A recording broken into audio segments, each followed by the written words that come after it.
Friends, నేను మీ బోధన.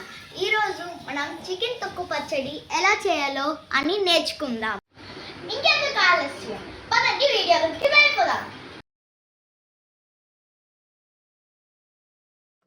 ఒక టేబుల్ స్పూన్ కారం, ఇంకా ఒక టేబుల్ స్పూన్ ఉప్పు బోన్లెస్ చికెన్లో బాగా కలుపుకోవాలి. ఒక కడాయి తీసుకొని అందులో మనం వేసుకోవాలి. ఒకసారి కలిపి మూత పెట్టుకోవాలి. అందులో ఉన్న నీళ్లు బయటికి వస్తుంటాయి.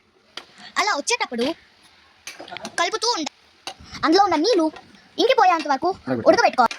అలా ఉడికిన చికెన్ని చిన్న చిన్న ముక్కలుగా చీల్చుకోవాలి. చీల్చిన చికెన్ని పక్కన పెట్టుకోవాలి. ఇప్పుడు ఒక కడాయి తీసుకొని అందులో జీలకర్ర, మెంతులు, ఆవాలు, ధనియాలు, అందులో బిర్యానీ స్పైసెస్ వేసుకొని అవి దోరగా వేగేంత వరకు వేపుకోవాలి. వేపుకున్న మసాలా దినుసులు చల్లారే వరకు పక్కన పెట్టుకోవాలి. వాటిని మెత్తగా గ్రైండ్ చేసుకోవాలి. ఒక కడాయి తీసుకొని అందులో 1/2 లీటర్ ఆయిల్ వేసుకోవాలి. ఆయిల్ బాగా వేడెక్కాక అందులో మనం చీల్చి పెట్టుకున్న చికెన్ని వేసుకోవాలి. స్టవ్ని మీడియం ఫ్లేమ్లో పెట్టుకోవాలి. అవి వేగే వరకు కలుపుతూ ఉండాలి.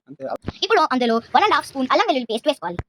అది కూడా వేగాక పచ్చి కరివేపాకు ఒక గుప్పుడు వేసుకోవాలి. స్టవ్ ఆఫ్ చేసుకోవాలి. ఇప్పుడు అందులో 3 స్పూన్ల కారం, 2 స్పూన్ల ఉప్పు వేసుకోవాలి. ఇప్పుడు మనం గ్రైండ్ చేసి పెట్టుకున్న పౌడర్ని ఇందులో వేసుకోవాలి.